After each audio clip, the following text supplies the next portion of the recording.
Assalamualaikum warahmatullahi wabarakatuh.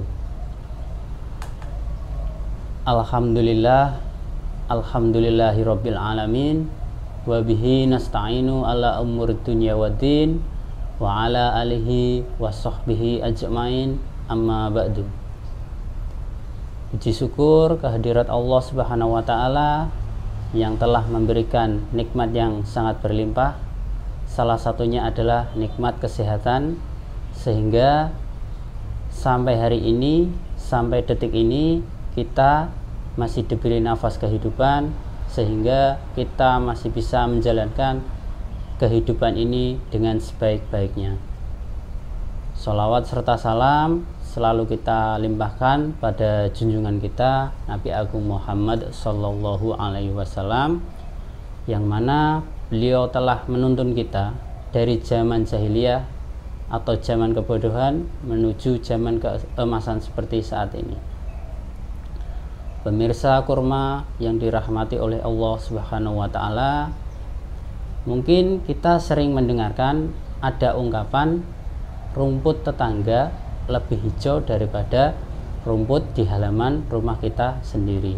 Nah, ungkapan tersebut sebenarnya menjadi cikal bakal lahirnya sifat atau sikap iri. Dan ungkapan tersebut juga mengingatkan saya pada sebuah kisah antara seekor kura-kura dan seekor katak. Alkisah, di sebuah sungai di daerah dekat area persawahan, hiduplah seekor kura-kura dan seekor katak. Dua hewan tersebut saling hidup berdampingan.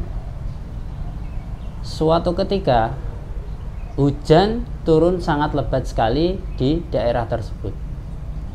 Kemudian sang katak dengan bahagianya langsung melompat-lompat ke sana kemari dengan berjingkrak-jingkrak untuk mengekspresikan kegembiraannya karena turunnya hujan tersebut. Sedangkan sang kura-kura hanya terombang-ambing ke sana kemari oleh arus air yang cukup deras akibat adanya hujan tadi. Kemudian sang kura-kura pun berkata kepada sang katak, "Wahai katak, kau beruntung sekali.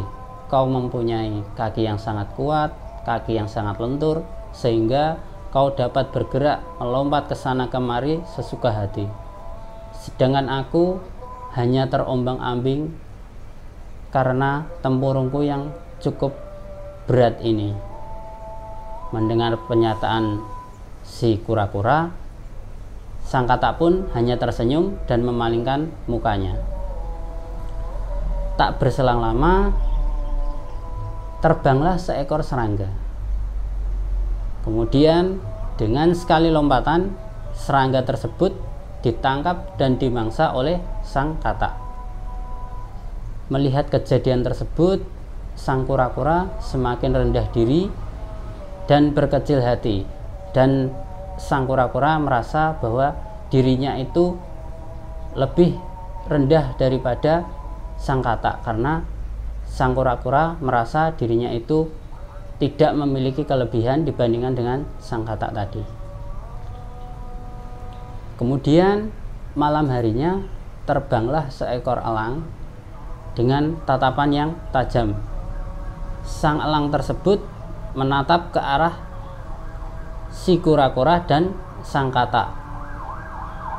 Melihat adanya sebuah ancaman, si kura-kura tersebut kemudian langsung bersembunyi di dalam tempurungnya. Begitu pula sang katak pun melompat dengan secepat kilatnya untuk mencari persembunyian agar tidak dimangsa oleh elang tersebut. Tapi naas, ternyata kecepatan lompatan katak masih kalah cepat dengan terkaman elang tersebut, dan akhirnya sang katak pun diterkam kemudian dimangsa oleh sang elang tersebut.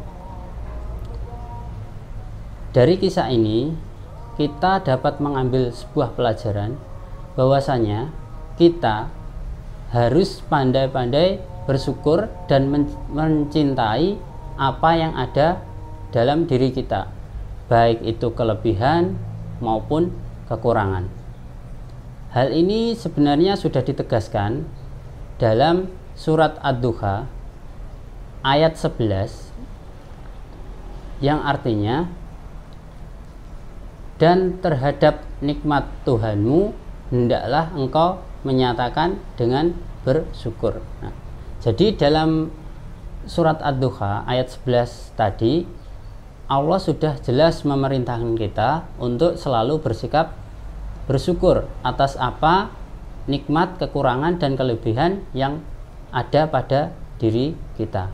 Nah, kembali lagi kepada kisah sang kura-kura dan sang katak tadi. Sang kura-kura tersebut cenderung tidak menghargai dirinya dan tidak tahu bahwa sebenarnya tempurung miliknya itu justru dapat melindungi dirinya dari mangsa, sedangkan lompatan sang katak justru menjadi sebuah kekurangan ketika seekor elang tersebut datang untuk memangsanya.